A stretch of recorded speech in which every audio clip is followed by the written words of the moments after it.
everyone. Welcome back to the Sun Devil Source podcast presented by Jones Auto Centers. Gabby Chernoff, Chris Cartman, Joaquin Rodriguez, Luke Lundler, and Jake Sloan here with you today to preview what is America's favorite pastime, baseball. ASU baseball season kicks off this Friday, opening weekend against Omaha. We'll have everything you need to know about what the lineup looks like, what the pitching staff looks like ahead of the season, what we know so far, and what we can anticipate for how the season will go. We have a special guest as well. Chris, you interviewed Baseball America's Jacob Rudner earlier this week. He's a former Source staffer. We always love to have the Source alum, the Source fam on the show, of course. We have expectations for Willie Bloomquist's fifth season after getting a 2-year contract extension. There's a lot of departures from this team, a lot of good players who have departed this team. 9 MLB draft picks taken in the top 10 rounds. That is one of the most in ASU history. Significant returners, newcomers. We'll get you a breakdown at each position. There's a lot to cover. We're filming this on Tuesday, when ASU baseball manager Willie Bloomquist just had his preseason availability. We got some good information there. We'll talk about all of it. Like I said, there's a lot to cover, and I know we're all really excited to get back out to Muni to cover some baseball. All right, so first we're going to just talk about ASU's lineup, ASU's position players. In the infield, Jake is writing the position on that, the position preview, so be sure to watch out, subscribe to Sun Devil Source, turn on your notifications on Twitter for all of us. We'll have previews of each position coming later this week. So Jake, infield, quick, what do the returners, departures look like? What can we expect from this ASU infield this year? Yeah, Gabby, not a lot of returners in ASU's infield. Obviously, a lot of those went to the MLB draft, but we'll start with the catchers. First off, the main departure was Josiah Cromwig, finished second on the team with 12 home runs, added 38 RBIs, which ranked 6th on the team. But they do have a returner in Brody Briggs who kind of split duties with Cromwig. It seemed like they were both in the lineup, one behind the dish, and then the other would be in the designated hitter spot, and they would kind of switch off in that role. So Briggs brings some familiarity behind the dish for Willie Bloomquist City. He expects him to take a big jump up this year in his 3rd year with the program. And then in terms of newcomers, 2 really stand out to me. The sophomore transfer from Oregon, Cohen Nicolai.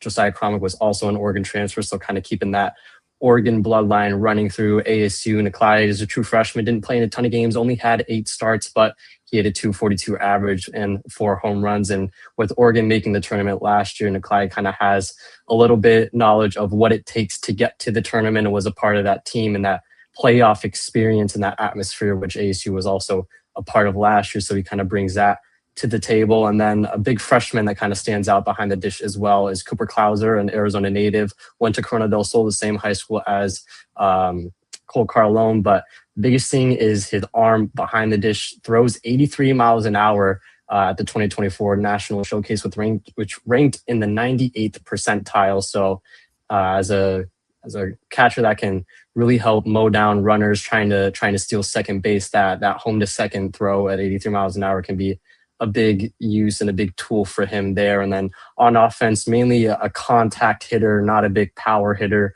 Only had 1 home run in his senior year of high school. So that's kind of a freshman that will stand out at the catcher position. But moving on to first base, arguably the biggest loss for the past 4 years, first baseman has always been Jacob Tobias. Willie Bloomquist really hasn't had to bat a second eye at that position. It's been Tobias all 4 years that Willie Bloomquist has been with the program, and now he'll kind of have to move on from that. And there's no returners at first base. Tobias was the only first baseman. He started all 60 games for ASU last year, so it is a brand new position to fill for Willie Bloomquist, and he went out and got a pair of guys in Dom Smaldino and Garrett Mitchell.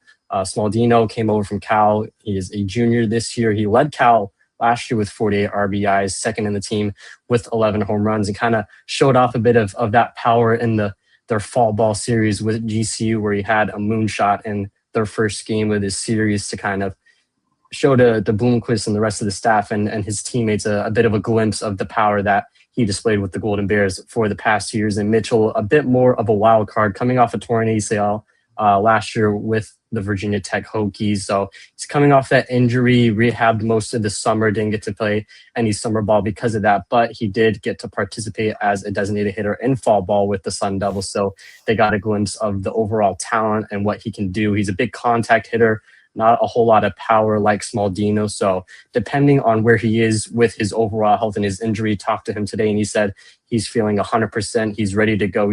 Him along with the rest of the locker room is just itching to get out there on Friday night. So it seems like the ACL in his eyes isn't a big issue for him, but there could be some concern with his overall mobility. Luckily for him, the first baseman position compared to the rest of the infielders is in a position where he's going to have to make a lot of plays that would put a lot of stress on his knees. He's the big guy that just steps on the bag, catches the ball and ground outs to record the out with the occasional fielding here and there if a left-handed batter pulls a ball over his way.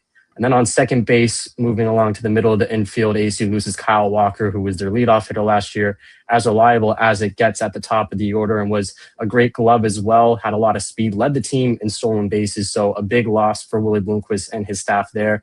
But they returned New Contradas, who is likely to shift over from third base to second base. He's played third base with the Sun Devils for the past 3 years, although in fall ball and a lot of the practices that the media was able to see ahead of some availabilities, he was at the second base position in Walker's spot. He's the only 4-year Sun Devil heading into this year, kind of replacing Tobias as that guy that Willie Bloomquist is familiar with and can lean on. He's one of 2 co-captains on the team, so he's a big veteran presence, a big leader in that locker room that a lot of teammates can kind of rely on him. And he really just proves himself as a veteran leader these past 3 years and looks to do that again this year, just in a different spot. But he still has some familiarity with that position in which he played in high school at second base before moving over to third base to start his college career. Another guy that could be in either middle infield position is Beckett Zavorik. He played second baseman and shortstop last year, a little bit of third base as well. I'll dive into that later when I get to the third baseman. But Zavorik was mainly a utility guy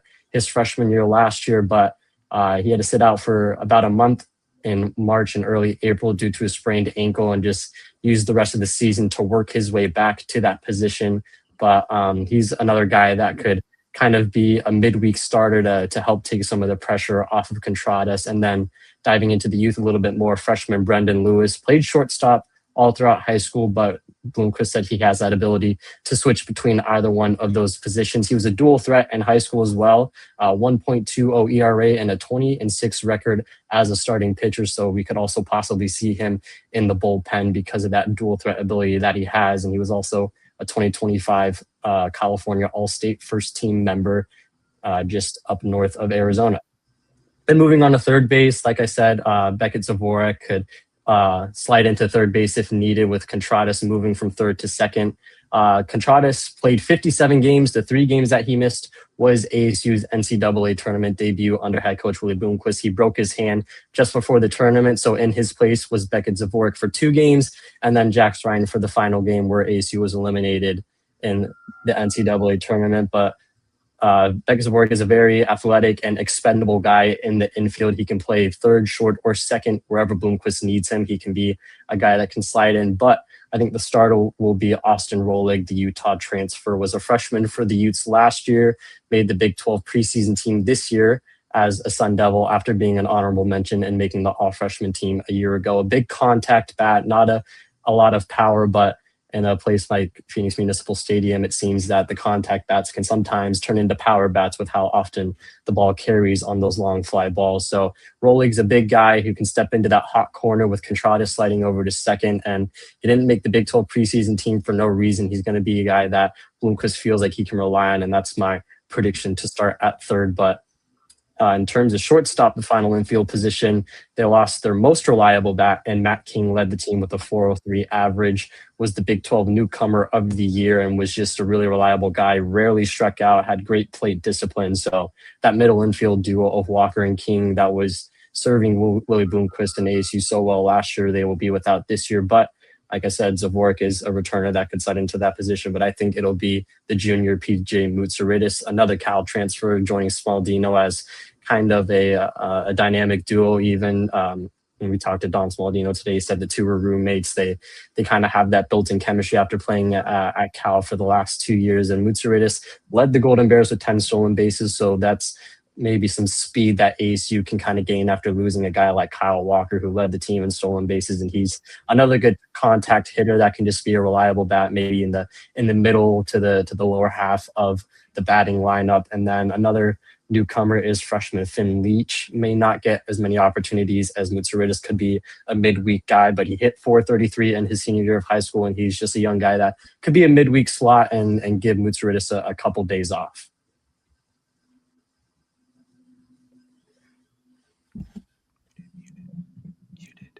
Thanks, Jake. Sounds like there's kind of a lot of holes to be filled on that front. But, ASU's done well in the portal before, and it sounds like they have a few new guys coming in to fill a lot of those big holes, like you mentioned, with Jacob Tobias, Matt King, Kyle Walker. But what are some of the biggest question marks? You have all these new guys. You have some returners. You mentioned New Contrades is sliding around in the infield a little bit. So what are some of the biggest questions, things that are up in the air ahead of this season? I think the biggest question is just who can fill those spots that were so reliable with the Tobiases, the Matt Kings, and the Kyle Walkers. Obviously, Tobias was a big power bat, so you bring in someone like Smaldino who can kind of come in and be somebody who's reliable on that first base slot. But I think the biggest question is how comfortable is New Contradas going to be at second base after playing the last 3 years at third base? All the other guys, they come into this year after playing the same position that they're likely to be slotted at last year, but Contradas is moving 90 feet over from third to second. So it's all about how well he can manage translating from that hot corner where he led the team with 12 errors and going into that second base slot where Kyle Walker was very, very reliable, turned double plays super well, had that chemistry with Matt King. And I think it's going to be how that middle infield with Contradas, Mutsouridis, and Zavorik, how they can build that chemistry and have the same type of vibe that King and Walker had in that middle infield last year.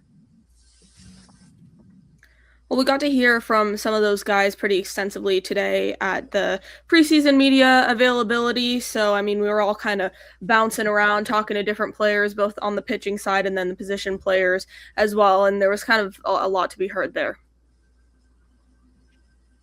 Yeah. I think. Oh, sorry.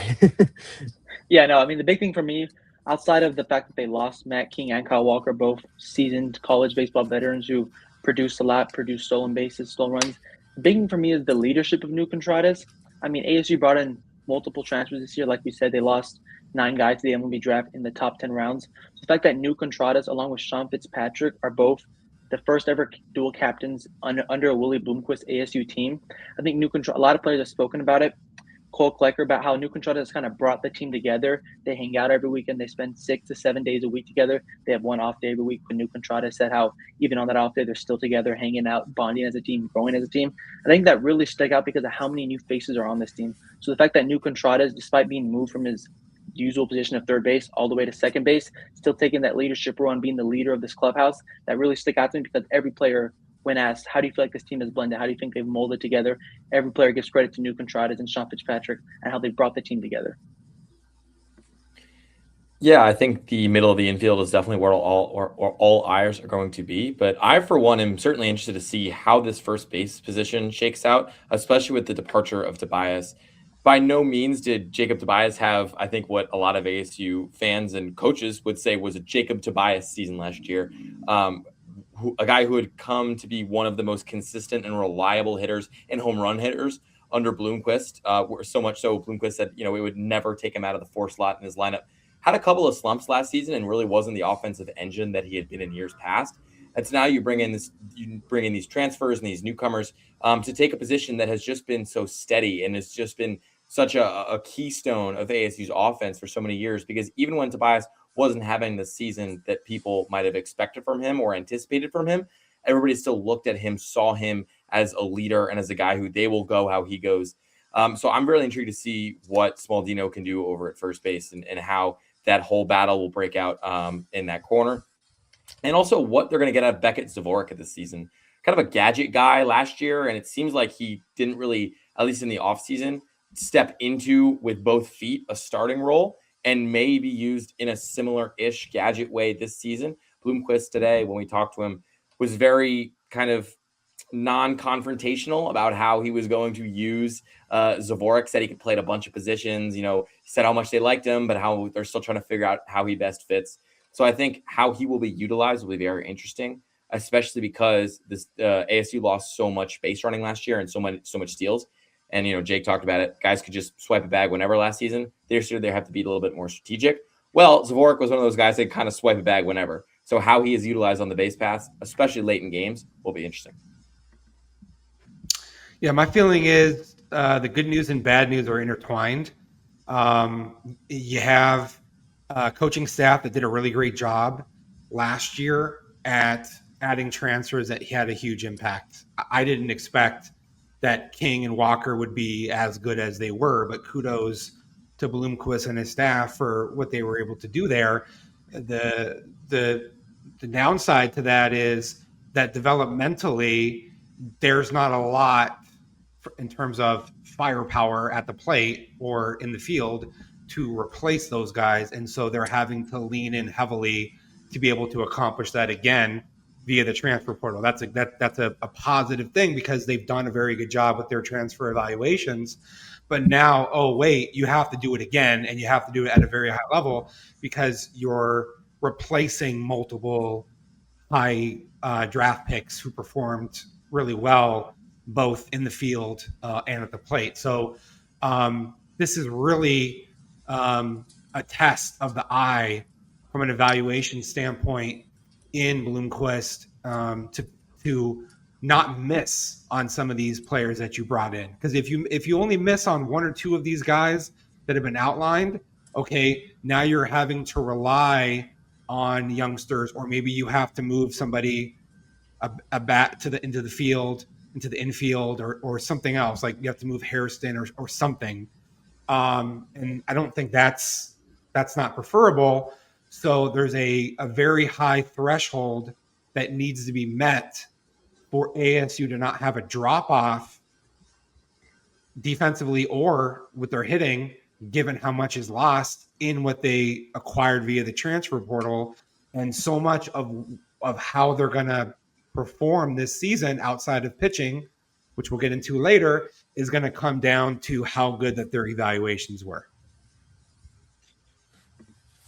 All right, moving on to the outfield now. You got Lynn and Hairston out in left field, kind of anchoring things there last year. He has a very deep lineage of MLB talent in his bloodline for sure. And then we saw him kind of as the leadoff hitter in a few of these scrimmages preseason in the spring especially as well. So Jake, just kind of previewing everything, same three positions in the outfield. Yeah, Gabby, like you said, Hairston took over that left field spot after Brandon Compton started the season there and then moved into the designator hitter spot with Hairston really breaking out as a freshman. And so while Hairston is likely to be in left field, he was a big contact hitter last year. The hitting coach, Jacob Ellison, said that he has a very good bat. He's just looking to see him take that next step and have some power beneath that contact, which he feels very confident in him. And you don't earn a 2025 Big 12 All-First team mention for nothing. He's on the preseason team again this year. So like I said, he has that contact, and now Bloomquist and Ellison are just waiting to see him take that next step. And then a freshman beneath him is Ryan Dara, just somebody who can maybe take some pressure off of him in a couple midweek scenarios. And they seem to have several of those freshmen where they can stick them in these midweek scenarios and give some of their starters some rest and just see what they have out of that young core. And then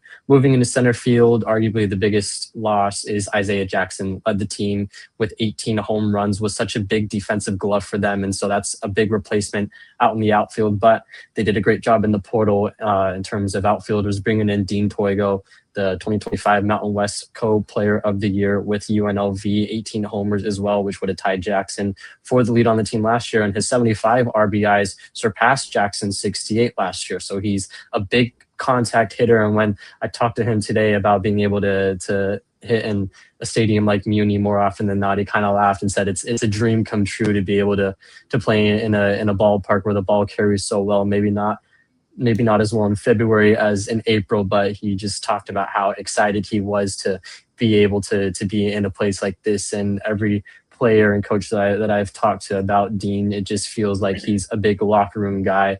Jacob Ellison said that it was really refreshing to have a guy who was so well respected and has just been through the ringer with so many different teams, and now spending his 5th year in college ball with the Sun Devils. So I think that's who's going to start in center field. And then also Dominic Longo is a potential opportunity. I think it might come down to those two in center, and whoever does not start in center will probably move down to that designated hitter position. But Longo, another big power bat, hit 11 home runs and 60 RBIs with Utah Valley last year, was all second team Western Athletic Conference team. He also led Utah Valley with 22 stolen bases. So when you talk about losing guys like Kian Vu and Kyle Walker, where you're not able to swipe bags as casually, he's somebody who can do that, who may not be super well planned or well thought out on the base pass. He makes up for plenty in overall just pure speed. So that's somebody that can maybe be a potential leadoff or second spot with how much power that he has, but also the speed with just his all-around talent.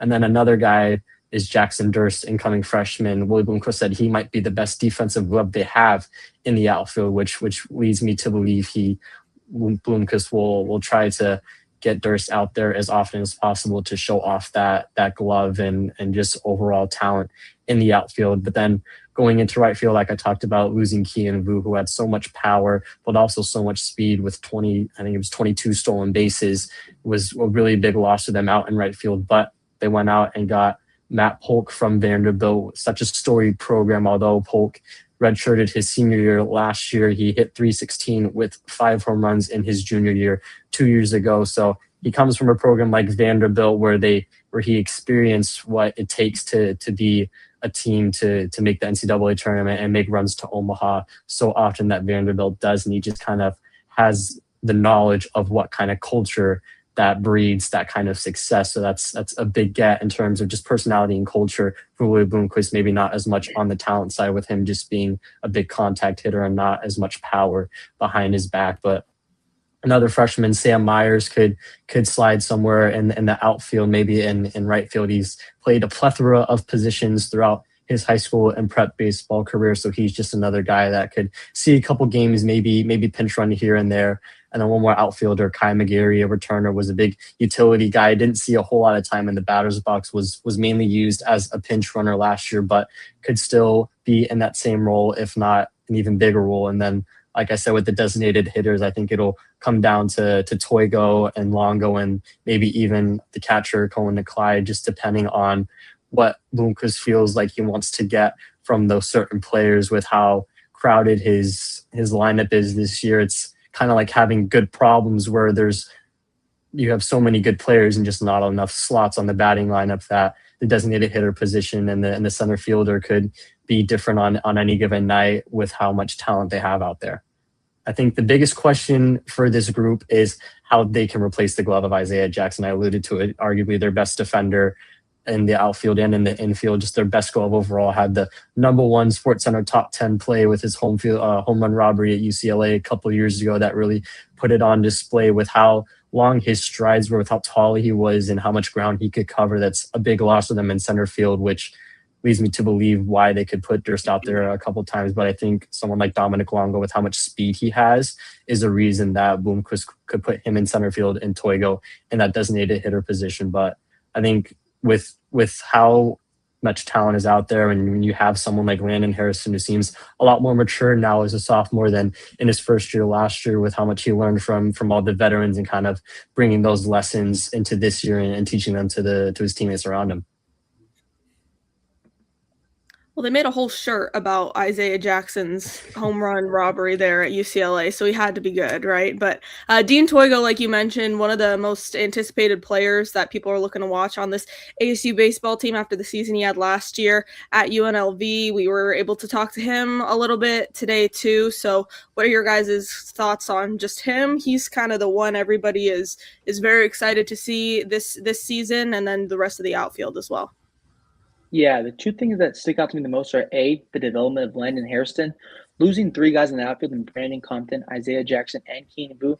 Those are all premier bats, premier production. They're going to get you outs, get you hits, get you home runs. So Atlanta Hairston, the growth of him as a player going from his freshman year, which saw minimal role, minimal action, to sophomore year being a starter in left field and growing into that role of a leader in the team. I think the growth of Atlanta Hairston is going to be major for this ASU batting lineup, as well as the outfield. Being the only guy who's expected to start in the outfield that was on the roster last season means a lot, especially in a team that brings in so many transfers. So I think the growth of Atlanta Hairston is huge. And secondly, Dean Toigo. You spoke about how he was Mountain West co-player of the year last season. I had the opportunity to speak to him early mid-January, and he spoke about how he wishes he would have found ASU earlier in his collegiate career. He's a guy who went all over the place, was at UNLV last year, found success, and being on ASU's campus less than 6 months, he had already felt like this was home, this was the place he wanted to be, place he wanted to develop.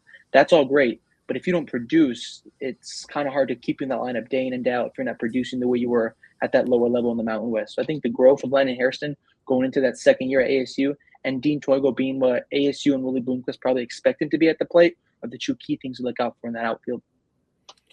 Yeah, I agree with Joaquin's point about Toigo having to step up from the Mountain West level to the Big 12 level. Baseball is just like every other college sport. Like there are levels, there are mid-majors, there are high majors.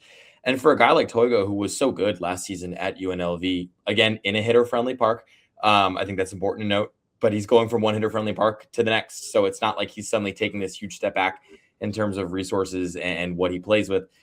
He's a guy, they're going to need his power. The ASU is going to need it really bad because, like we talked about, they're missing their top 7 home run hitters from last season. That's not normal. Arizona State, I believe, is somewhere in the 200s in terms of returning production, in terms of its offense compared to other teams in the country. That is kind of an outlier. You don't really get that a lot, even in today's age of college sports where people move constantly.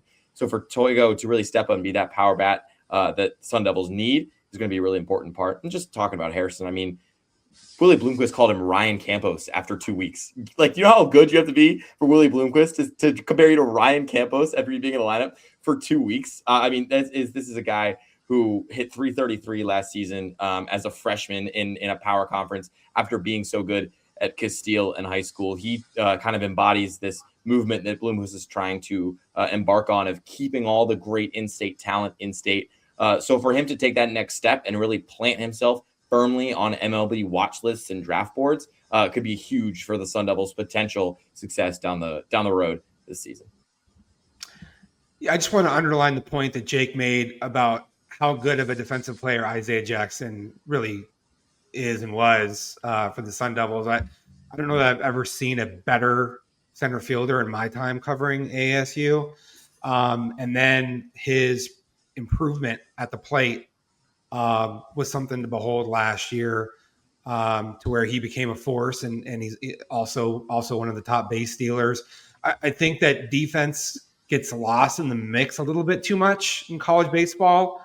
We're having these conversations, but when you have up the middle Walker, King, Jackson, okay, that goes a long way from a stabilizing force and not losing games because of your defense. I'm interested to see where ASU is going to be at in that regard, because alluding to what Luke said, even though ASU's brought in some mashers and guys that are going to hit a lot of home runs, they probably won't have as much potency at the plate as they did last year.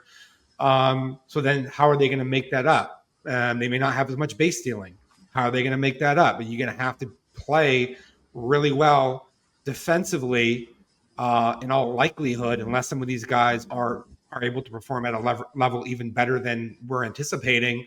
And then I think Joaquin made a really great point. The development of Landon Hairston. I think he's one of the most special freshmen that I've seen come through in terms of his just his seasoning, right? Comes from a baseball lineage and a lot of polish. I think that he can get stronger, and I think that he can become more of a power hitter. I'm looking forward to seeing what happens with that after this offseason that he had training and developing.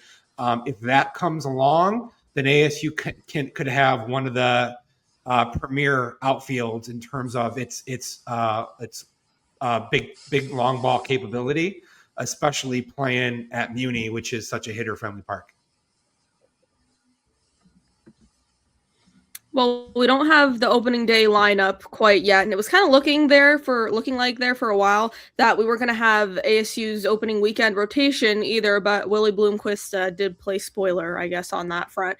He kind of alluded to some of the starters, the position players today, and you can kind of fill in the blank based on some things, but we don't have a full, complete look at what that is. But on the mound, Cole Carlone moving into a starter role. He'll be ASU's Friday starter. Colin Linder will go on Saturday, and then Easton Barrett on Sunday, and then TCU transfer Cole Klecker will go on that Tuesday midweek against UConn. Luke, you're writing the preview about all the pitchers, the new arms, the returners. So again, turn on your Sun Devil Source notifications so you can see all these articles when they drop.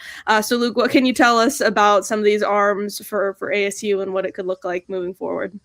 Well, this is a very intriguing group of guys from top to bottom. You start with Carlone on Fridays. He was an All-American last year. He was a reliever, but he had the third most innings pitched on ASU's staff last season behind their Friday and their Saturday starters, two guys who got drafted, Ben Jacobs and Jack Martinez, who got drafted by the Diamondbacks, then shipped off in a Nolan Arenado trade. So poor guy probably had to get out of his lease pretty quickly on his apartment or something. But those are two very productive starting pitchers that ASU is having to replace. And they're looking for a guy like Carlone to take the step from the bullpen up onto the bump. He said today that he's always wanted to be a starting pitcher. That's always been his goal. And he is tall, lefty. ASU doesn't have a lot of lefties. And he's a tall lefty. He added another pitch to his repertoire in the offseason. He looked pretty good in the scrimmages, especially the most recent one that none of us were at, but the analytics team was posting about it a lot on social media. You could see his delivery was a little bit different, and he was adding some pretty nasty stuff, including a changeup that I'm intrigued to see how Power 4 bats will respond to this pitch being added to his repertoire, because he was such a powerful pitcher last season out of the bullpen. And Colin Linder, a guy who probably not a lot of ASU fans know, I think it will quickly become a fan favorite if he can produce even to 85% of what the standout Jack Martinez did last season on Saturdays. This is a guy who initially committed to Texas A&M out of high school. Doesn't work out there. He goes to Northwest Florida, a JUCO. He's from Georgia, so pretty close, kind of close-ish to where he's from, but he's all the way in the other corner of the country from Arizona. He produces pretty well over there in his first season. He commits. He says, I'm going to ASU, and then he pops his elbow, and he needs Tommy John surgery. But Bloomquist didn't give up on him. He said, we know what kind of kid you are. We're still bringing you in. We're still going to give you a shot to compete next year. So Linder worked his tail off all season and is now back and took this Saturday starting spot, which we were talking to a couple other pitchers today, and they were saying how all the time when Linder was recovering, he'd say, I'm coming for that Saturday spot. I'm coming for that Saturday spot. And sure enough, that's exactly what he did. So he put his money where his mouth is. He seems like he's pretty happy to be in this situation. And he seems like somebody who's going to work pretty hard. He's a power guy first, a finesse guy second, and that has led to some volatility in his career in the past. His walk rate was pretty high at Northwest Florida. So hopefully for ASU standard, or for ASU's coaching staff and the way they have kind of molded him and grown him as a pitcher, that can maybe decrease if ASU wants more consistent innings out of him on Saturday, because you're not sure how many innings Carlone can give you as a former reliever on Fridays. And then Easton Barrett on Sunday, another lefty. Again, ASU's lefty is just pretty top heavy with their lefties, both in their starting rotation and in their bullpen. But he was rated as Baseball America's 8th best college left-hander of his class. Last season, he started the third most games for the Sun Devils after Sunday starter Jaden Alba had a kind of interesting, weird kind of hamstring injury that knocked him out for a couple weeks. Then he came back, but it wasn't 100%. He was 4-2 in 17 appearances last year, was Barrett, 4.31 ERA, 41 strikeouts. A guy that has just grown basically every month, it seems like, with ASU. He's gotten a little bit better and a little bit better. And so they're trusting him now after kind of being a part-time starter last year. He looks to be a full-time starter this year on Sundays. And then Klecker by no means is your typical midweek guy. He has Power 4 experience with TCU. He was one of the best pitchers in the conference 2 years ago, kind of fell off slightly last year, hit the portal, comes in, has a pretty tough fall by his standards. He admitted that there were some times where he thought it was a physical ailment that was holding him back, but really it was a lot of mental stuff that he was trying to work through. He sat with Bloomquist. He talked to Bloomquist. Pitching coach Jeremy Accardo talked to him too, and came out of the fall a new guy. Bloomquist said he's been throwing the best out of anybody in the spring, and he by no means is like a throwaway Tuesday starter. ASU is going to play some legit teams in the midweek, especially earlier in the season, and it's going to be an asset to have a guy like Klecker on the mound. A very interesting arm to watch, especially if he can return to the form of 2 years ago. Definitely something to watch there. A lot of kind of anticipation regarding the announcement of that. And again, all eyes are probably going to be on Cole Carlone there as he makes his transition. But Willie Bloomquist said that he's kind of talked him through it and talked him through making that transition, trying to go a little bit longer than obviously he would have had to last year, where he was being used primarily as a closer. And he was pretty lights out in that regard most of the time. So we talked to him today. We talked to Willie Bloomquist just about everything that's gone into that transition and how Cole Carlone feels there. Yeah, for me, the biggest thing that sticks out with this pitching staff, not just the starters, but relievers as a whole, is the fact that after fall, Willie Bloomquist and the entire staff sat the entire pitchers down and said, look, y'all aren't performing to what we need to do. Y'all are going to hold the team back. Like, we need y'all to step up, go home over winter break. Don't take so much time off. Like, lock in, work out, get better, get stronger, get faster. And Willie Bloomquist said they answered it head on. They've all come back. They said the maroon and gold scrimmage was dominated by the hitters in the fall, came back. The pitchers have looked vastly different. They all locked in. He says that they went from a staff that could have held the team back on the mound to a pitching staff that could now be one of the units that drives the team forward. Now, how much better can a pitching staff get over that 3 to 4 week winter break? I mean, only time will tell. But Willie says that from the moment the fall scrimmage ended and he really felt there was worrisome from the pitching staff to now, that it's been a drastic night and day difference. And only time will tell if that's true. But the fact that him, Jeremy Ricardo, sat the team down, sat the pitcher down and said, look, no one has really grabbed and taken that role. Willie spoke about it today. He said, all of you are running roles, none of you are owning these roles. You really want people to come out and buy these roles, buy their starts, buy their positions. And he says that from the moment they got back from winter, that they've all kind of done that. And some guys have stepped up. So it'll be interesting to see if these guys really did step up and how they play come this early part of the schedule. Yeah, the biggest question for me is with the starting rotation is how much can they get out of Cole Carlone? Obviously, he solidifies himself as a reliever guy last year. Seemed like his ceiling may have been only 5 or 6 innings, but that'll just be a big thing of whether or not they can extend that. And with 2 of your 4 left-handed pitchers being starters, how much you can get from them, both because of the lack of lefty pitching that you have in your arsenal. And obviously with everything with this pitching staff, it was so top heavy last year with Martinez and Jacobs being the Friday, Saturday starter. It seems a lot more spread out this year. And so it'll be interesting to see how much they can get out of their starters and if they'll be more likely to not give them as much leeway as they did last year and maybe pull them at the first sign of them starting to tire out and instead of last year where they seemed to lean on their starters a little bit more, and that led to a couple 5th and 6th innings really leading to breakdowns and being the reason why they lost a couple games. So it'll be very interesting to see how much leeway they give their starters this year and how much they'll be able to get out of their bullpen. Look, the teams that get the most longevity out of their weekend starters tend to have an advantage over everybody else. And so really we know that Cole Carlone is great in 3-4 innings. Is he going to be able to stretch it out and not have a big drop off with his power production or accuracy, his command, getting into innings 5 and beyond? More than likely, maybe even 4. I think that is the biggest question. Maybe for this entire team, because if he's able to give the Sun Devils a bunch of 5-6 inning strong outings, that dramatically changes the forecast, I would say, of what's possible for this team. They're very happy with the newcomers. There's a quiet confidence, I think, about some of these guys and how they've looked and how they've trended from fall ball until now. If that comes together as expected, that's going to be a big deal. I think they're going to need to really lean heavily on analytics with their pitching. And it requires command, but it also requires a really strong understanding situationally of what guys are capable of executing and being able to tailor that against particular opponents and counts and things of that nature. And but pitching is going to be the focal point.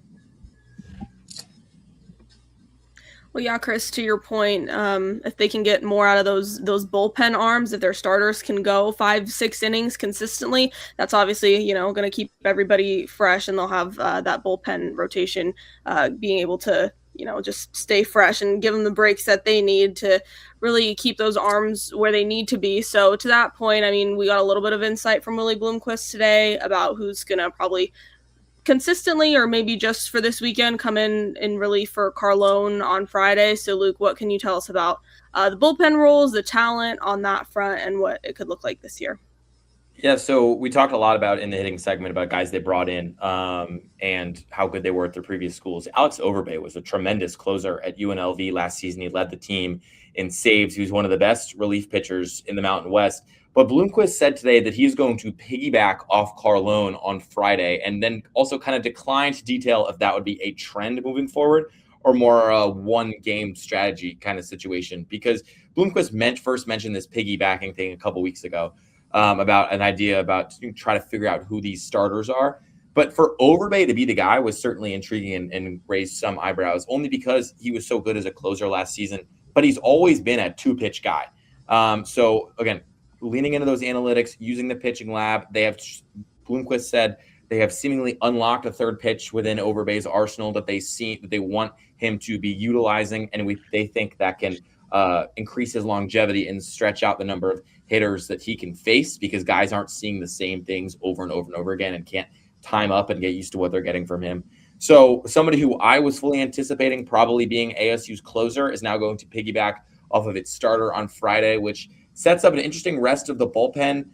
You have guys who've started games for ASU in the past: Wyatt Halverson, Jaden Alba, two guys who really had an up and down campaign last season.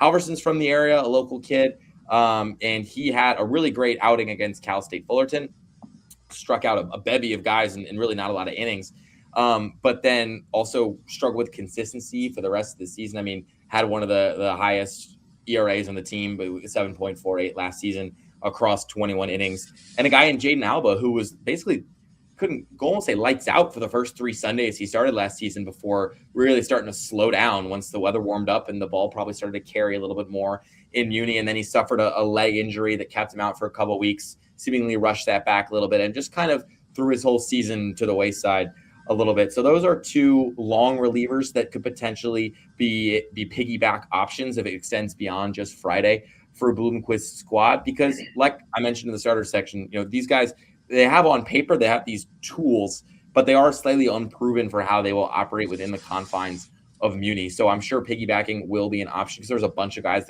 that were competing for these starting spots. So I'm sure piggybacking will be an option moving forward for a lot of guys, not just Carlone. But Derek Schaefer and Josh Butler are two names that I'm looking at for guys who could be set up and then closers. Butler had 20 bullpen appearances last season, one of the highest numbers on the team behind Carlone. Schaefer had 3 saves. He's the highest returning save guy from last season. Both of those arms, tall, right-handed guys. I believe Butler is 6'7". I think he's the tallest pitcher ASU has. These are guys who pump the zone with fastballs. They are very aggressive. That can lead to some loose cannon tendencies with them in terms of locating their stuff and tunneling their pitches correctly. But they really like to just hammer home with speed and power. And so to offset that, ASU does have some finesse guys in this bullpen. One of them, and Bloomquist referred to him as having a rubber arm, which I think is pretty funny, is Sean Fitzpatrick, who is one of 2 lefties ASU has that ASU is expected to take out of its bullpen this season. Fitzpatrick pitched a high number of innings last year for a relief guy. He threw, and yet his ERA really struggled. He had 11.57. That is not even close. Really, of everybody on the team who pitched double-digit innings, it was about a 5-point separation between him and the next highest guy. And yet, he attacked the offseason. He worked real hard. He was named a captain, and all the coaches, Bloomquist, Accardo, everybody seems to be really focused on how good Fitzpatrick can be as this reliable veteran lefty out of the pen. And he's going to need to be, frankly, because ASU not having a number of consistent veteran left arms coming out of the pen should set itself up in a situation or two where you're going to rely on righties to get lefties out. Obviously, one of the oldest things in baseball is you want guys, lefties pitching lefties and righties pitching to righties. So these teams that have powerful lefties at the top of their lineup that ASU might face late in games, you're going to need somebody like Sean Fitzpatrick to really step up. So we'll have to see how his longevity is and if he can kind of avoid the rocky start that really set off his season last year. But Fitzpatrick and Schaefer and Butler are three guys I'm really looking at to be in the back end of that bullpen and potentially be assets for ASU once it really dives into conference play. Well, Bloomquist was asked today, to your point about not having a lot of lefties, he was asked, how do you plan to get around that? And he said, really good righties, and I guess that's just about as straightforward as you can get with that. So we'll see how that ends up looking with some of those righty-lefty matchups as the season gets going here. And then Joaquin, you touched on it briefly too. He said there was a lot of complacency back in the fall. They played a scrimmage against Cal Baptist and said, to be frank, we were not very good at all, and we needed to have a conversation. And I told the guys, hey, we're not very good. So, I mean, what else did you guys hear today from some of the pitchers that could be relievers that we talked to about what this season could look like? Well, yeah, to be honest, what stuck out to me wasn't what a pitcher said, but the Willie Bloomquist referring to Sean Fitzpatrick as the rubber arm. I know Luke alluded to that a couple seconds ago, but just like, I know Willie said that they'll chew lefties is okay because they're going to have righties that get outs.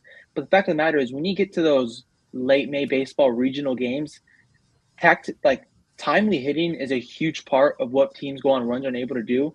And the fact of the matter is these teams are going to have lefties that are able to get hits, and lefty on lefty matchups since the beginning of baseball, like Luke was saying, are one of the keys to success. So Sean Fitzpatrick really having that rubber arm and being able to get outs at a high rate, at a high volume of pitching, is going to be super important because of how minimal options they have as lefty pitchers in that bullpen. And yeah, Gabby, like you said, I keep speaking on it. The fact that Willie Bloomquist and his staff sat the pitchers down and said, none of you are grabbing these roles. None of you are stepping up. We need somebody to come up and grab these roles.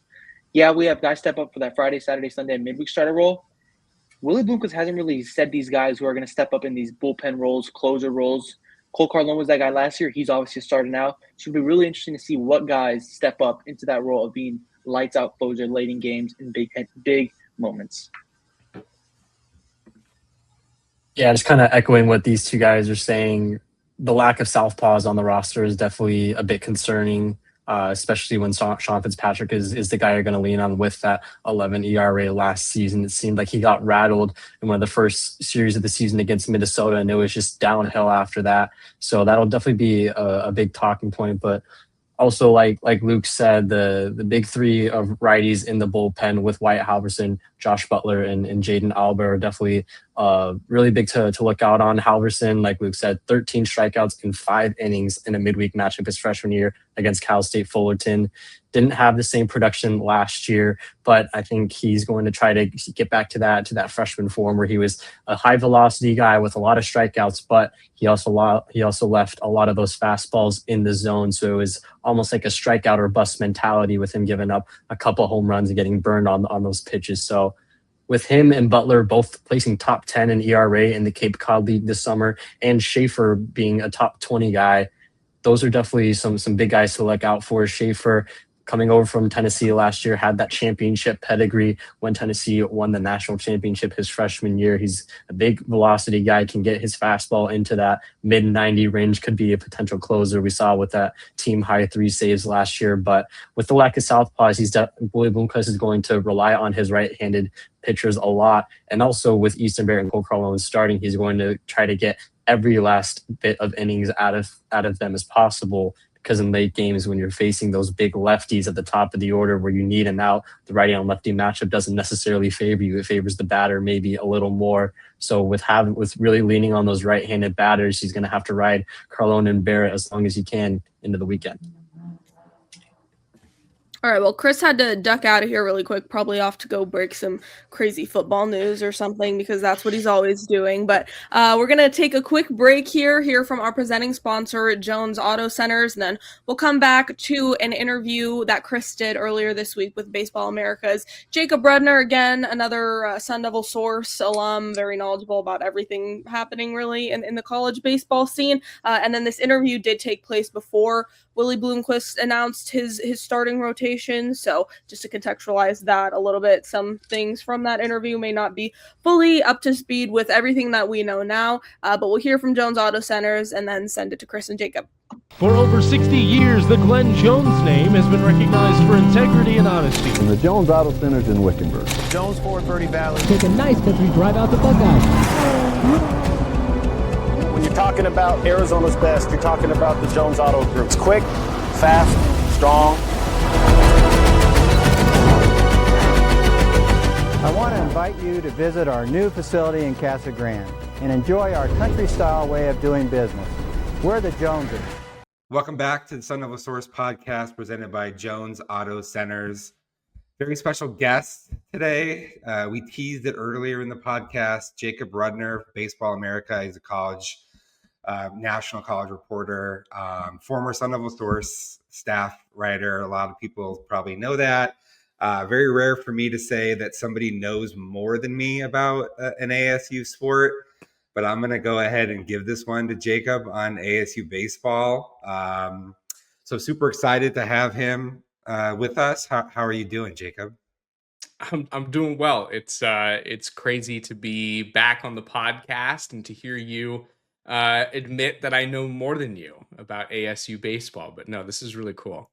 Yeah, I wouldn't say that about football or basketball with probably anyone, but baseball, absolutely no question. I would say you are a foremost authority, and you covered baseball for Source.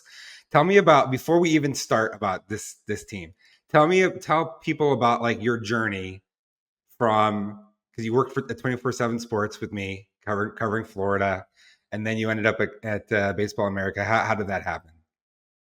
Well, I mean, it started with with Cartman Enterprises. I joined. What was I? I was a freshman in 2019. Was my first year at Source, and then I was with you through graduating in December of 21. Then I went off to Florida to cover the Gators for 247. We was doing that for 3 years, and then last December. So this was December of 24, I started with Baseball America as their national college reporter and been doing that since. You're a baseball geek. So how much fun is this gig that you have now? It's amazing. I mean, we you get to cover every college baseball team in the country. I and you know this, and so do a lot of your readers, because this is what it was even back then. There's no greater race to me in college sports than the college baseball race. I just there's a lot of joy that gets extracted from it. And I think that relative to where it was when I was with you, I would say that the sport has gotten significantly more popular in the public eye. And so being a part of that transition, even if it's on the back end of that, has been cool as well. How many stadiums did you get to last season? That's a good question. Last year, I think I got to 21 stadiums, and this year will be more. I'll be in 3 parks in 4 weeks to start the year, Arlington twice. I'll see the Sun Devils early on in the season. And so, a lot of travel, but it's worth it. You get to see a lot of cool ball players, and the college baseball parks, a lot of which are actually a lot more packed fan-wise than you'd expect, are pretty cool to go see. Nice. Okay, so let's bring people up to speed. ASU last season made a regional for the first time under Willie Bloomquist. Ended up with 9 MLB draft picks, which tied a school record. It was also tied for the most in the country with Arkansas. ASU lost a bunch of really great players from that team. Jacobs, Martinez, Kelly, Kroger on the mound, Compton, Vu, Jackson, King, and Walker. A couple of those guys a few of those guys were first-year players for ASU that Bloomquist had done a very good job of adding via the portal. Of course, ASU lost to UCLA, which has the best college prospect in the country, if I'm not mistaken. He's an incredible player. I thought the talent, I was at those games, I thought the talent disparity was pretty apparent. The issue wasn't that ASU lost to UCLA in the regional. I think should ASU have done better last season with its talent, I think is the question. That's a legitimate and worth asking.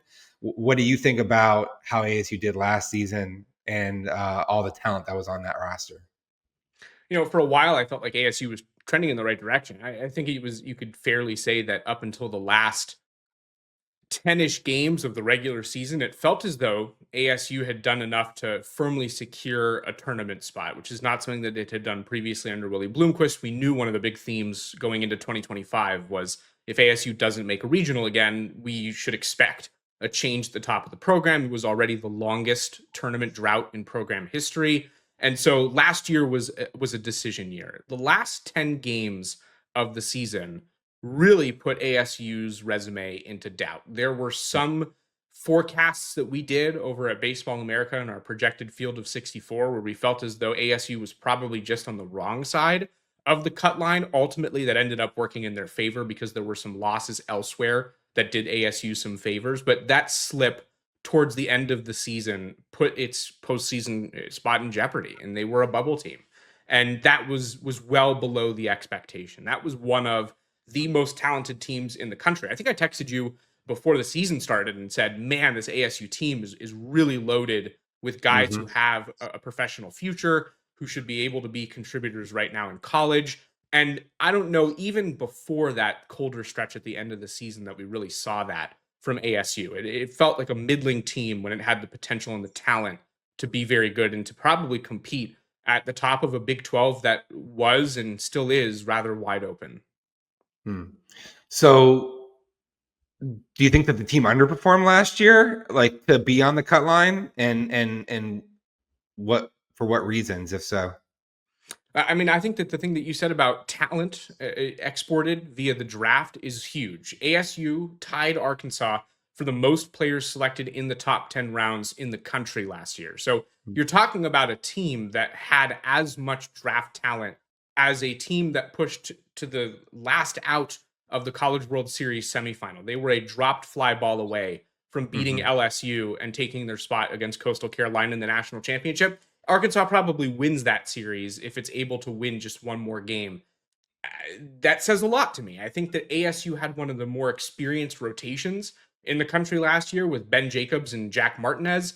Neither of those guys did I thought were truly spectacular throughout the season, which to me becomes a question of development versus, what is the pitch calling a problem? Is the development a problem?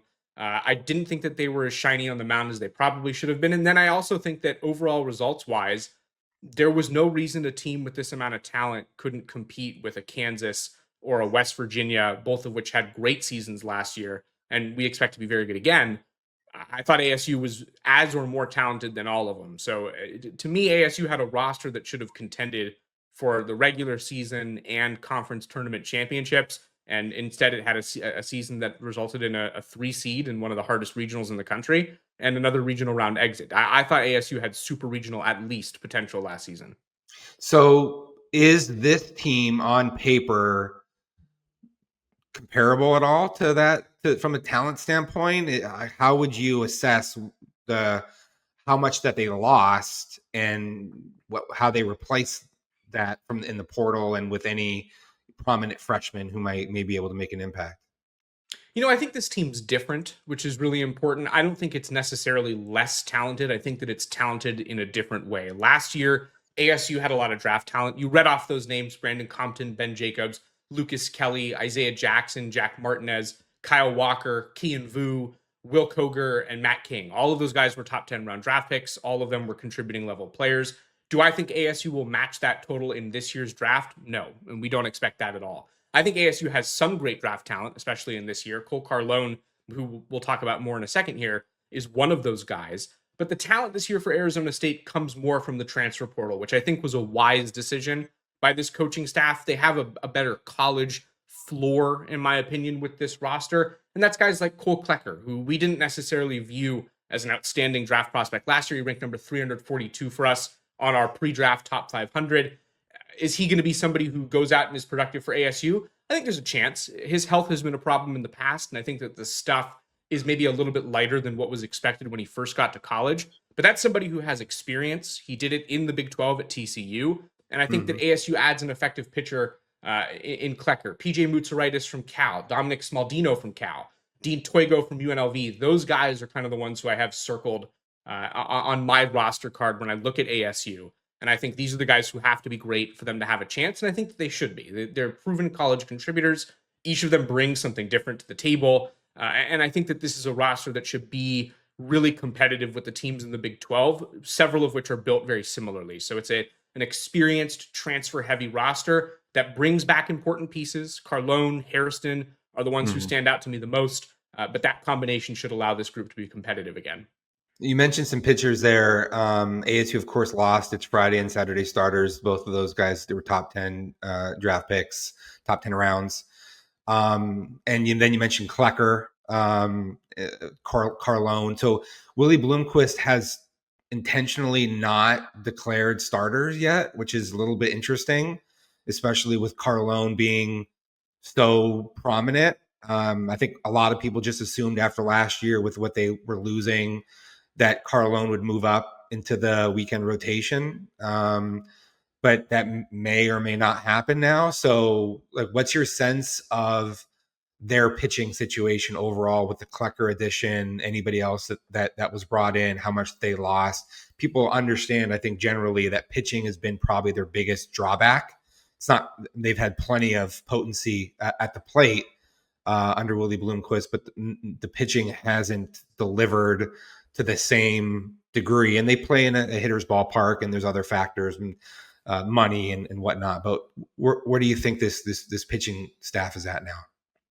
I mean, transparently, it would be my biggest concern for this team again. I think that it's going to once again be the factor that probably puts a drag on ASU's ascent, because I do think that ASU has the talent offensively again to be very good. And there are just so many questions on the mound about what exactly this group will end up being that it is a pretty clear concern. And it does start with Cole Carlone. I don't think if you were a fan, you were wrong to assume that after last year, he would take a spot in the weekend rotation, the Friday night spot. We assumed that at Baseball America because that's just kind of the natural progression for guys of his stature.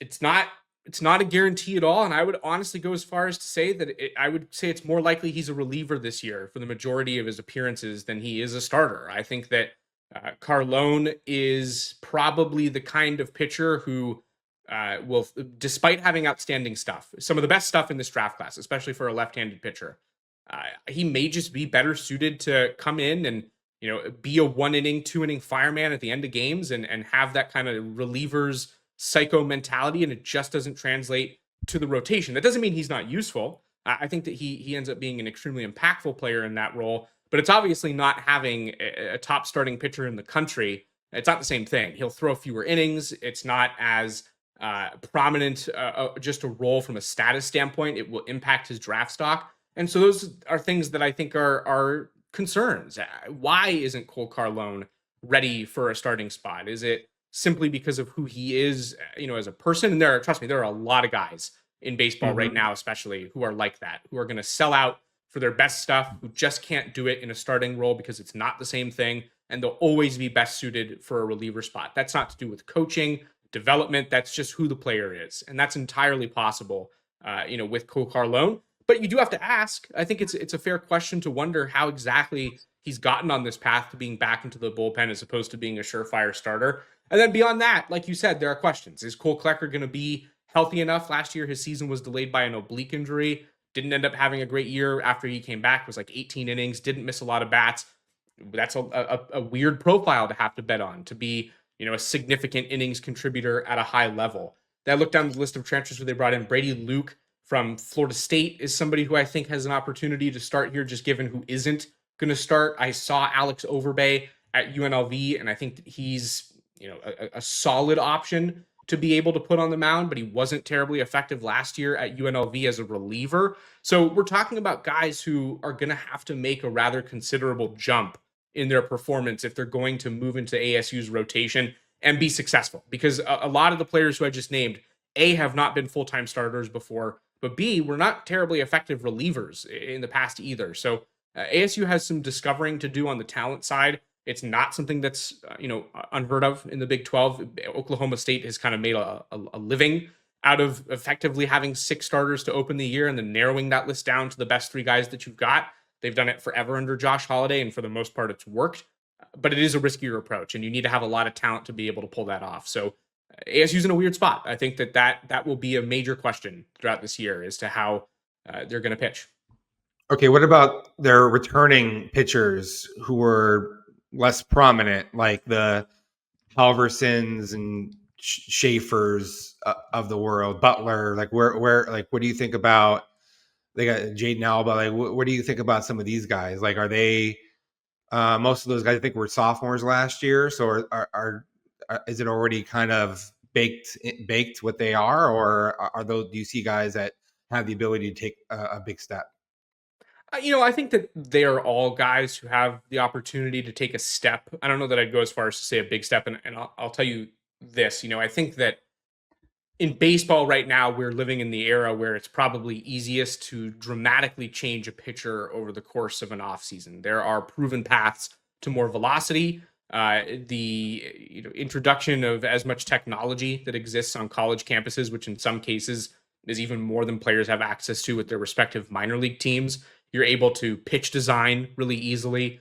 I think that there's a lot of great data out there about how guys release the baseball and their mechanics. And so you can very quickly streamline a pitcher to be somebody who's going to be effective against Power 4 competition with the right kind of coaching. And so, the answer to the question is, it's a little bit lame here because I don't know that it fully answers it. It comes down to exactly what was done with them over the course of this offseason. What was the plan? And that's going to be something that we find out when the season starts. So when I look at ASU's returning group of pitchers, I see a list of guys who have potential, some of whom have results. But the question now becomes exactly what was their planned development track for this offseason? Where did they go? Who did they work with? What were the kinds of conversations that were had with ASU staff in terms of what they thought these players needed? And that will determine whether or not they take a big enough step forward. Okay. And then with their lineup, they're replacing a lot. They added a couple of mashers, a couple of guys playing Power 4 baseball, including from the Big 12 transferred in. Like, what's your sense about these guys? I like this group a lot. I think that this is probably where ASU did its best work this offseason because some of the transfers who are coming in are potentially fantastic. And I want to make it clear, when I say potentially fantastic, I mean relative to how they're going to perform in a college setting. Dean Toigo is not a draft prospect, at least not yet. He could go out there and be outstanding and then be somebody that a team wants to sign in the middle rounds because they're going to get a cheaper senior bat who doesn't have eligibility left after this year. But I think he's going to be a great player relative to college guys, and that has nothing to do with the draft conversation. Last year at UNLV, he hit 377 with 18 home runs en route to co-conference player of the year awards in the Mountain West. So proven production matters a lot in college baseball right now. There are ample studies that indicate that seniors are going to be about 3 times as productive as a freshman bat, pretty much regardless of what position they play across the board. And ASU has a lot of experience. Garrett Michelle from Virginia Tech is going to be a junior this year. Austin Rolig, who I actually like a lot, from Utah will be a sophomore. Dominic Longo from Utah Valley is going to be a sophomore. So PJ Moutsaritis, who I haven't talked about yet, I think brings a little bit of a different flavor. Is he going to be an outstanding offensive contributor? Maybe not in the truest sense. I think he's more of a table-setting type, an athlete that you put at the top or the very bottom of your lineup. But he's going to immediately be ASU's best defender, and he's going to play a premium position while doing it. So ASU did great on the position player side in the portal this offseason and brought in guys who check a lot of different boxes. They secured power. They secured some guys who have better feel to hit than they do power. They secured a couple guys who are going to be really impactful defenders. And I think, as has been the case previously, this isn't really new for Willie Bloomquist staffs. They nailed the portal in terms of offensive players, and they're going to have a good lineup again. And you mentioned Landon Harrison earlier. Super impressive, I thought, for a freshman last year. One of the more intriguing newcomers that I've seen, especially a local product. He's got good bloodlines. There's a lot of things going on there. What do you think about his game? We love him at Baseball America. We currently have him as our number 11 2027 college prospect. So to be specific about that one more time, Baseball America, which we've become known for our draft rankings, is combined at the end of the year, college and high school.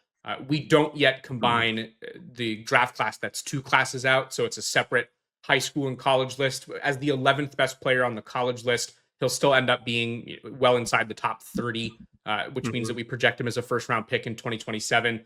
As you said, great bloodline, son of Scott Harrison, who's a big leaguer. Last year hit 333 with 17 extra base hits as a freshman. Outstanding feel to hit. I mean, he's super polished, and you'd expect that from somebody who's had premium training and the conversations he's able to have at home. This year, I'll be interested to see if there's an uptick in the game power. I think last year we saw a bat that was really good at being disciplined, at getting the barrel to the baseball, but making a lot of line drive contact. And I think that given the frame and just the overall skill and the ability to be a good hitter, we should see an uptick in power. And the other thing is he able to weasel his way into some center field reps? Right now, we view him as a corner outfield prospect, which is probably where he'll end up being viewed even come the draft if he plays center field at ASU. But that defensive versatility and just the athleticism that you can put on display if you move over to center is significant when it comes to the draft conversation. So he's overall a super talented player. He has the chops, baseball wise on both sides of the ball. Again, I think you'd expect that. And he gives the Sun Devils a really important bat in the heart of their order or at the top of their order, depending on how Willie Bloomquist wants to deploy him. Okay, so Baseball America just came out with its Big 12 rankings. ASU's fourth. You have ASU projected to be a number 2 seed in a regional this year. Walk me through that. We're betting on the talent again. We did this last year with Sun Devils. We were comfortable doing it again. For me, and I'll zoom this conversation out for a second. Last year we picked Texas A&M as our preseason number 1 team, purely based off of talent, and they ended up flopping and not missing the tournament at all. This year we chose not to rank Texas A&M, even though we think, again, if it was just a talent rankings, they'd be a top 8 team. I think ASU really fits that same description. ASU has all the talent it could possibly need to be successful. If we put ASU at the top of the Big 12, in front of TCU, West Virginia, and Arizona, I think it would be a completely justified selection going into the year. The problem that we have is that they have not yet turned talent into production. That kept them out of our top 25, which, if you want to talk about the most debated teams to get a spot within the top 25, I would say that ASU was number 1, maybe number 2 behind Oregon or Texas A&M in that conversation. But we just haven't seen enough yet from a tangible result standpoint to justify the confidence. I think by the end of the year, if ASU's in the hosting conversation, it would not surprise me at all, which is why they were a 2 seed. But the last year, you could have said the exact same thing, and we did before the season started. We literally came out and said, we think this ASU team could be in the host conversation, and then they ended up being on the bubble and barely got into the 3 seed range. So we're trying to balance with the picks that we made, the results that we've seen, and the talent that we see, and that resulted in ASU being 4th and our number 29 ranked 2 seed. So development piece, obviously huge, is what I'm hearing, and then we were told after last season that ASU was going to lean in more heavily on analytics. That's the game now. Obviously, college, it seems like that's massively prominent in what's going on with how these coaches game plan and decide to play opponents and pitch and things like that. Can you just give me some insights into that stuff? Yeah, I think that ASU previously missed some opportunities to help itself when it came to game preparation, when it came to specifically pitcher development, because it hadn't utilized some of the technology that's available to it. I mean, as I sit here on this podcast right now, I'm got my laptop that I'm talking to you on, and then right behind it, I have my computer, and I can pull up the data from every single guy who threw a pitch for ASU last year. And that data tells you something, and it helps me to know who the guys are, even if their surface level results are underwhelming, of which there are several guys on ASU's roster who fit this bill. And I know that they have the potential to be better players because the data does tell you something in addition to what your eyes and the surface level results say. I don't know that ASU has previously maximized that. And this is something that dates back to the coaching staff before Willie Bloomquist. I thought that was a problem, that they weren't utilizing all the available information and were really going to, at an extreme level off of the eye test, and it put them in positions where the best players weren't on the field as much as they should have been. They didn't win the games that they should have been winning based on the talent that they should have had. I do think that the critical difference between the previous staff and the one that's in place at ASU right now is that this staff is much more willing to try something new when it's clear that they might need to. And I think that they're going to do that from an analytical perspective this year. And the other thing that I think is important is that Willie Bloomquist, I think it bothers him tremendously, like down to his core, how ASU has performed under him so far. It has not lived up to his own expectations, and the way that he talks about this team indicates to me that he knows that, and that he wants to change it. And so, to go back to your question, analytics are at an all-time high in college baseball, and the best teams in the country are the ones that are utilizing it the most. I know that the way that Jay Johnson runs his team at LSU, which has won 2 of the last 3 national championships, is very, analytically forward. They're an extremely modern operation at LSU. Tennessee is the same way, and Tony Vitello, their former head coach, is now the manager of the San Francisco Giants. So they clearly were doing something right as far as their approach to baseball goes. And I think that while ASU will still have stuff to learn, because it's not as easy as just deciding overnight, we're going to embrace analytics now, and then you are all of a sudden at the the forefront of that market. I think that ASU will see positive results from this. Like this is a really good step in the right direction, and now it's just about how quickly they can continue to acclimate to the new environment that they're putting themselves in. Good stuff, man. I can talk to you all day, but I promise you I wouldn't do that. You're a busy guy this time of year, and hopefully we can do like a mid-season check-in or something like that, and see how it's going. If you're up to it, you haven't committed to that yet, so I'm not putting any pressure on you. But that would be great. And thanks a lot for coming on and talking to us, man. Appreciate it. Yeah, no, thanks for having me. And as long as there's a trip to the Attic Ale House in my future, when I visit to come and see ASU this year, then I think we can make that podcast happen. Yeah, it's gonna be interesting to see who pays that bill. I'm having you on the podcast. I have done a few things for you also, so we'll figure that one out. But I'm looking forward to it. I know you'll be out here. You said early on in the season? Yeah, I should be there in the first 5 weeks or so to come in and check out. Because you have to remember, like for us at Baseball America, there's such a draft component to our college coverage, and so we do want to try at least early on in the season before the horse race really gets going to see the best guys. And even if Cole Carlone's not a starter, he is very much one of the top players in this class. Right now we have him 83rd. He's ASU's highest ranked player, and then PJ Moutsaritis is also in our top 200. So we view him as a top 6-7 round pick, and even higher than that if he can prove to have some sort of offensive impact this year. So I'll be out there to see ASU because I think they're good as a team. And even if not, they've got the players that'll draw me out there. So I'll be back on the old stomping grounds at least a couple times. I'll make sure that I'm there when you are. So Jacob Rudner, National College Baseball reporter for Baseball America. I really appreciate your time. Thank you. For over 60 years, the Glenn Jones name has been recognized for integrity and honesty. And the Jones Auto Center's in Wickenburg. Jones Ford Verde Valley. Take a nice country drive out the Buckeyes. When you're talking about Arizona's best, you're talking about the Jones Auto Group. It's quick, fast, strong. I want to invite you to visit our new facility in Casa Grande and enjoy our country-style way of doing business. We're the Joneses. All right, welcome back to the Sun Devil Source podcast presented by Jones Auto Centers. You just heard from them.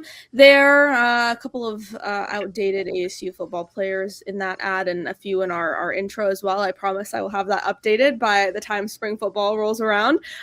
So I'll get to that. Don't worry. I've seen your comments on the message board, so I got you. All right. We are going to get to kind of our season predictions now, just to kind of contextualize the season a little bit. ASU obviously made it to playoffs, the postseason for the first time in the Willie Bloomquist era. They were eliminated in the LA Regional, but Willie Bloomquist just got an extension. There was an expanded and increase in scholarship last year, which of course is being carried over into this year. 4th in the Big 12 preseason rankings. So what can you tell us just to outline ASU season and kind of the landscape that they're playing in right now? Well, yeah, Gabby, the fact of the matter is ASU baseball is one of the premier college baseball programs if you ask any college baseball historian. And they have 6 decades of legacy, and the numbers speak for themselves. 5 national titles, 22 trips to Omaha, 21 conference championships, 3 Golden Spikes Award, 3 Hall of Famers. The numbers are up there with some of the best programs in the country like USC and Texas. With that said, the moment they hired Willie Bloomquist, it's kind of fallen short of those lofty standards. They went on a 3-year drought without a postseason, which was the longest drought under an ASU manager in the entire baseball history. Obviously, they broke into the postseason last year in not hosting a regional, but going to the LA regional and losing to UCLA. With that said, a lot of the reason for the production of not being able to live up to those lofty standards was the landscape of college baseball. You had SEC programs throwing out NIL packages, flying people out on private chartered flights that were night and day difference compared to what ASU was able to do. With that said, you spoke about the increase in scholarship limit. ASU was able to increase from 11.7 scholarships to 34. 34 is the maximum scholarship this program is allowed to give out. So that immediately put ASU into a different class of financial opportunity to recruit kids, recruit players, recruit athletes to come play for ASU baseball. Now, going into this year, Will Bloomquist obviously got the 2-year extension that has him coaching through 2028. With that said, a lot of the people on these rosters are unproven transfers. It's very hard to gauge this program with how they're going to do this season, being that they lost so much talent last year. With that said, I expect ASU to qualify for a regional, not to host, and ultimately to not make it out of that regional. I just think it's really hard to expect this team to outproduce last season's team, which had so much professional MLB talent and 9 MLB draft picks. So, yeah, I expect them to, make a regional, not host a regional, and ultimately not make it out of that regional. Joaquin, you jumped the gun on our next segment. I had a whole setup ready. I'm just kidding. But we've covered everything from the plate to the pen. So we're gonna get into kind of a few more of our season predictions. So Luke, I'll start with you.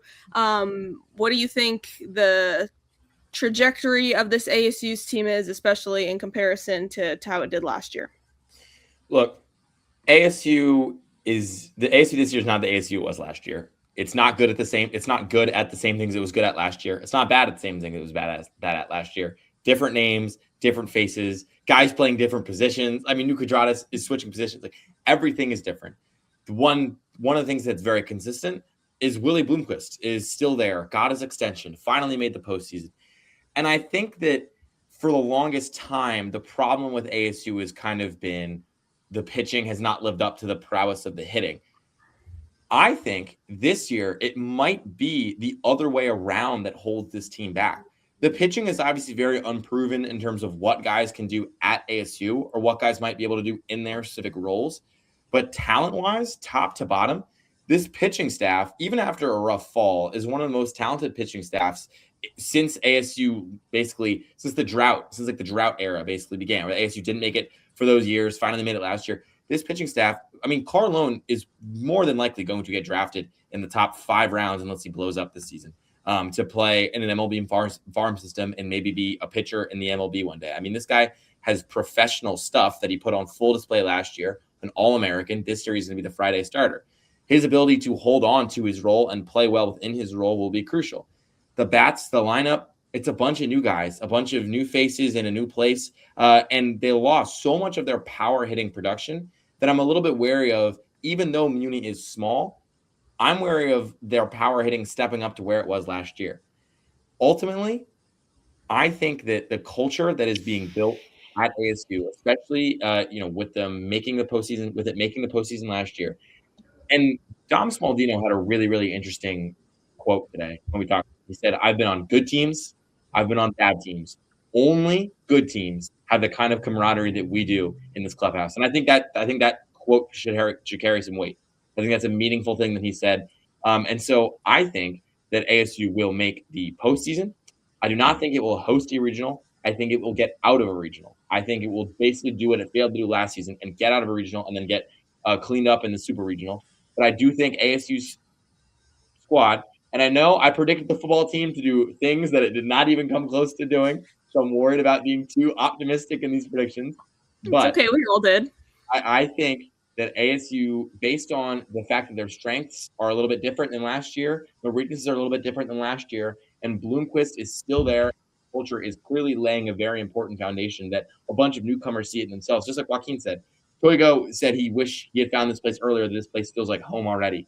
These are not normal press jargon quotes the guys just throw out at the start of seasons. These are very meaningful, and it's every single player we talk to has basically said something along those lines. I think that matters. I think that means something.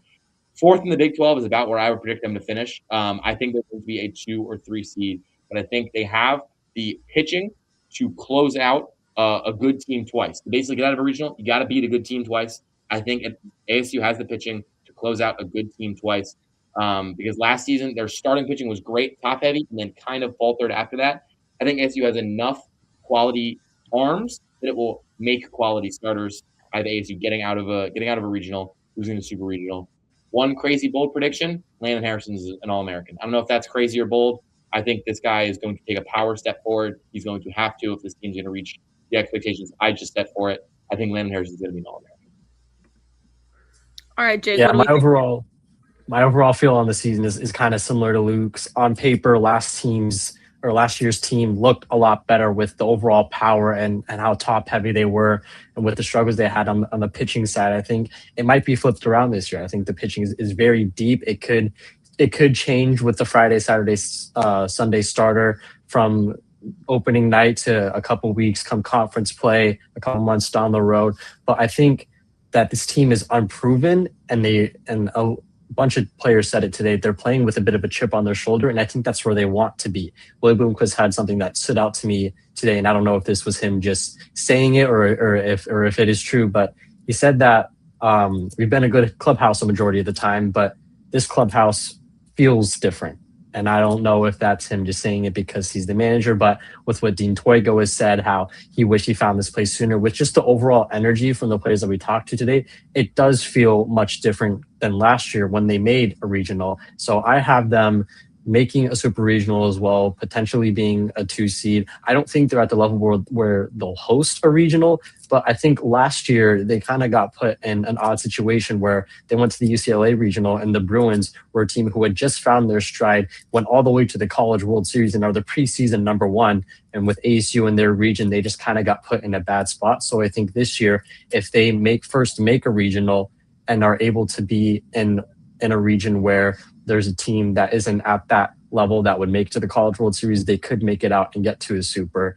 And just their first year in the Big 12 with the teams that finished towards the top of West Virginia and Kansas, they weren't predicted to finish that in that ranking. So with just the parity that's in this conference, although it is pretty top heavy with teams like TCU and Arizona, as well as West Virginia and Kansas, I think it's a conference where if a right team gets the right stride at the right time, some things can add up to where ASU can finish a little higher than 4th. I think 3rd or 4th is probably where they'll end up, but I do agree with Luke where I think they'll make a super regional just based off of the players that they brought in, how they feel like this is where they were meant to be, and multiple players kind of had that feel, especially Toigo being a big guy. And I think this season can be defined by players like Toigo and Landon Harrison. I think Toigo is going to be somebody who can define how far this team goes with how good he is this year.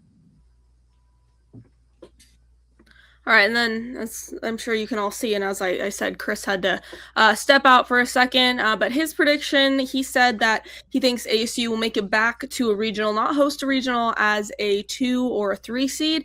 And then he said it's kind of hard to compare the two teams, and so much of what this ASU team this year is going to look like is going to be reliant on its newcomers, and it's kind of really hard to evaluate that if you haven't seen anything from them yet, but that the coaching staff did a really great job in the portal, so that's one positive. And that's kind of what he had to say on that. Just kind of a lot of required from their newcomers, and 2 or 3 seed in a regional. So that just about does it for everything that we have on today's edition of the Sun Devil Source podcast. Like I said, stay tuned for all 3 of these guys these guys, sorry, this is like backward on my screen. These guys' season previews, those should be coming out on Wednesday, I believe. So stay tuned for those. All things ASU baseball, we'll have you covered throughout the entire season. One of us will be at every home game, home series at least this season. So we got you covered all season. Until next time, Gabby Chernoff, Luke Lundler, Joaquin Rodriguez, Jake Sloan, and in the spirit of the podcast, Chris Cartman for Sun Devil Source.